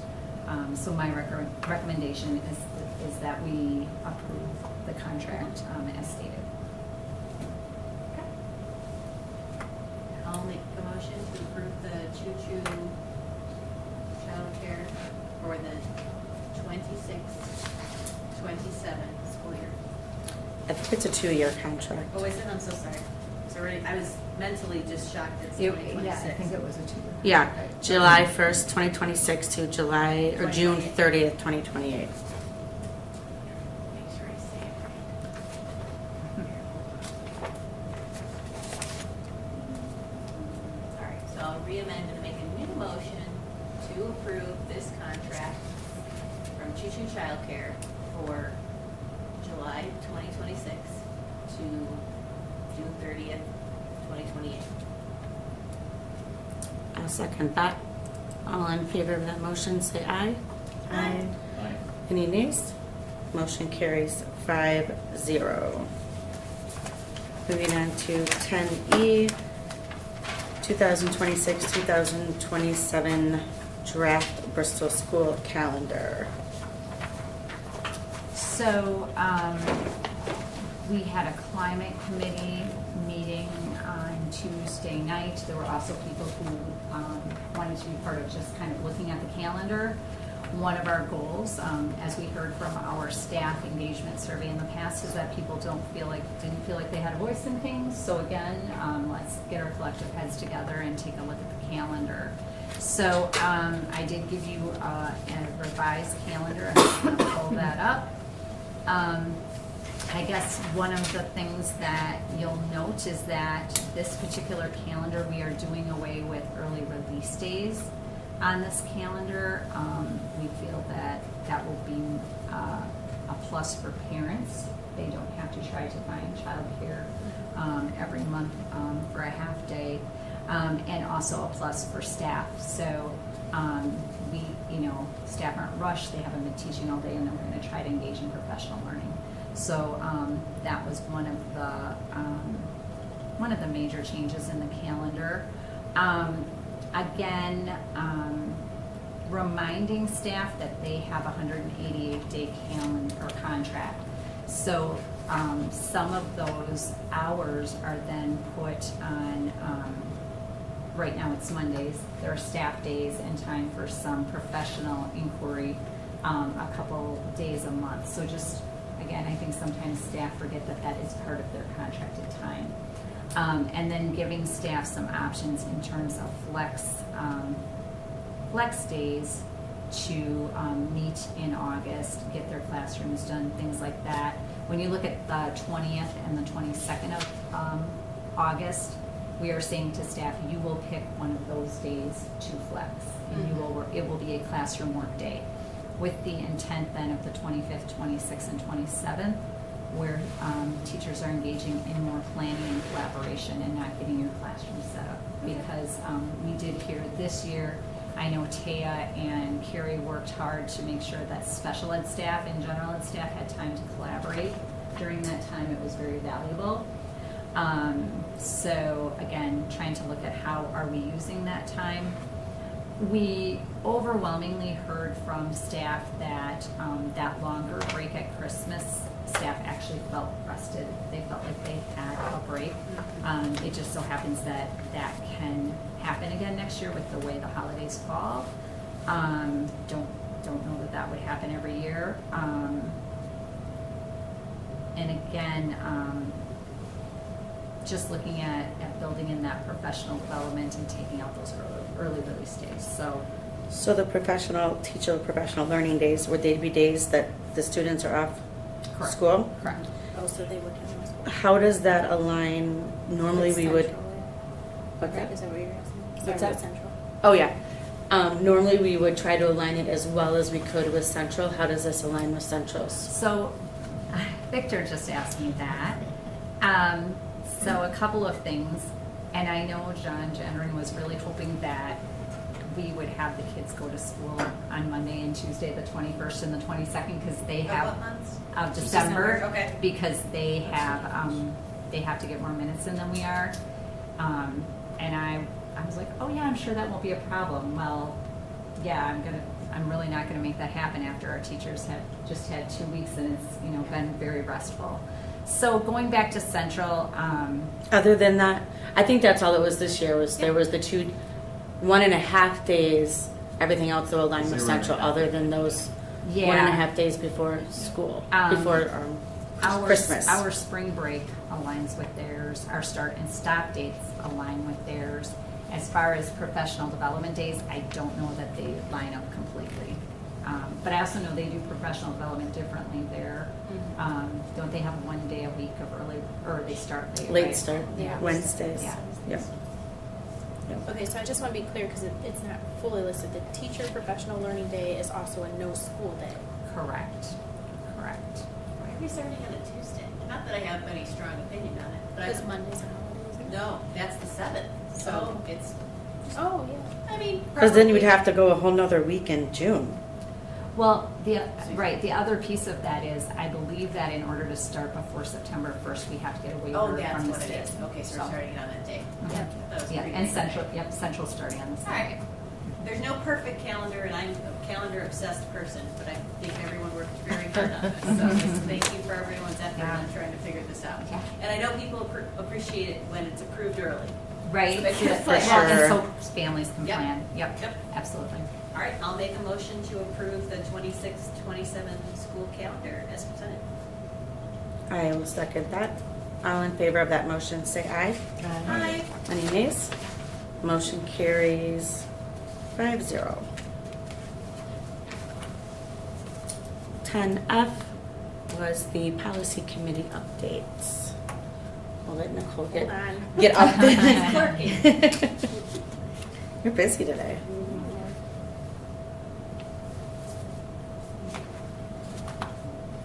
Okay, I don't have much of an update. We have a policy meeting tomorrow. There are 10 policies on the agenda. After that, though, I'm gonna try and make a quick turnaround for another meeting within 3 weeks. Because there's 5 more policies left on the packet for 34.2. And and then hopes that we can get all those 15 on for first reading in March. No, February. And then hopefully get the ball rolling, get that one done so we could start 35. Is that 35.1 out already? It's out, but he has not released it to us because we don't have our 34.2 done. Okay. So just moving forward, we're gonna put on every regular meeting, first and second reading, so we can just plan to knock those out. Yeah, each and time. I think February, I'm gonna talk more with Tina, but I think what I wanna kinda do is put in line the committee with the board, so this way the first reading is done mostly, I guess we would say, on both ends, where the committee can see it, the board can see it, and then I can just give a report of what the committee's recommendations are, and then finalize it with second reading, if that In makes March. sense. So I feel like it may seem like a lot at once, but then maybe we can just move it a little. Yeah. Sounds good. Quicker. Thank you. The policy meeting's tomorrow? Yes. What time? 3 to 4:25. I guess I could look on the agenda here. All right, moving on to 10G, student Chromebook replenishment cycle purchase. And I shared with you, I think I shared with you, Tony got bids from 3 different vendors. He did talk about this in the summer, but it was not voted on. So this is part of the district's annual replacement cycle. And I think as I shared with you in some background information, as far as requirements for our forward testing, we do need to upgrade some of our student Chromebooks. There's like a bubble group, Tony, every year, right? That Yeah. gets replaced out. And those laptops would be able to perform at the level we need them to for the forward exam. So I've given you, again, kind of Tony's thought process as he was going through and looking at the different vendors. And I'm recommending that the board approve the total $34,300 purchase of the 140 student Chromebooks. And then the 140 Google license that go with that, so. Is that already in the budget for IT, or however that goes in the budget? Yes. That's in the budget already, and also to note that the bidding process, Tony sent that out to CISA, so CISA helped coordinate with that bidding as well to find us, best bids out there. And they're staying with the HP standards, is what I understand. Your HP, right? Is that the one you decided on? Yeah, the HP Fortis. Yeah. So it's 34,300 and then another 25,680 and then another 4,300? No, Oh, no. The total is The 34. Chromebooks are $25,680. Oh, got it. Oh, okay. And then the license are the. Got it. And this would be, how do you pronounce that? Tyfer? Trofera? Trafera? Trifera, yeah. That's your recommendation, is go with that one? Correct. All right, so I will make a motion to approve the Tefera quote. A total of $34,300, purchasing of 140 student Chromebooks at $25,680 and 140 Google license with the student Chromebook totaling $4,340. Sorry, not 46, 40. A second it. All in favor of that motion, say aye. Aye. Any nays? Motion carries 5-0. Buy them quickly because February 1st, there's another 25% tariff going on all chips and CPUs and stuff like that. We're having troubles getting vendors to like guarantee quotes for. That's why I mean, buy them now. Yeah, we're gonna get it as soon as we can. Year over year, it's up 8% on computers. Wow. Was that 28 last year and 34 this year, so there's an increase. Mhm. So hurry. Number 11, future agenda items. Anything you guys wish to put on the agenda other than what we normally have on there? We're keeping the specs. Yeah, I think keeping a Sped update. Or even just like state funding update, so we just have like a little place to talk about that. And then we just have to make sure we have the first and second, just policy readings Policy every readings, time. yeah. For the next like 4 or 5 months to get caught up, every time you do a first or second reading. And then we'll put the admin contracts back there. Anything other than those?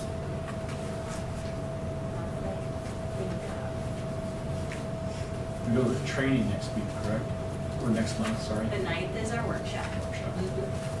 Do we need to put anything on there, like a review of the workshop on the agenda for next 18th? What we did at the workshop? Oh, like an Results or update. stuff? Yeah. So an update from. the Workshop update? Yeah, workshop update, yeah, yeah.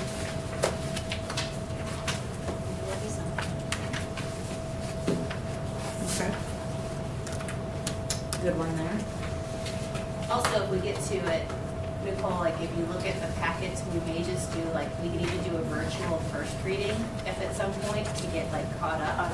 If there's a lot, because we could just virtually meet, look through them, field the questions, and then. Or if they're minor like a capitalization or that sort of change. All right, number 12, convene into closed session. Can I get a motion to move into closed session? I'll move us into closed session. Seeking a second. I'll take a second. Roll call vote. Tina, aye. Joanne? Aye. Nicole? Aye. Danielle? Aye. Victor? All right. Motion carries 5-0. The board will convene into closed session to discuss and take possible action if appropriate under Wisconsin Statute 19.851C to consider employment, promotion, compensation, or performance evaluation data of any public employee which the governmental body has jurisdiction or exercise responsibility. Specifically to discuss administrative employment and performance evaluation, staff evaluation, employment, and closed session minutes approval. We can just take a few seconds and then we can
left at whatever time. Oh, I mean for the next All two right, motions. I yeah. will make a motion to move into open session. I will second that motion. All in favor of that motion, say aye. Aye. Any nays? Motion carries 4-0.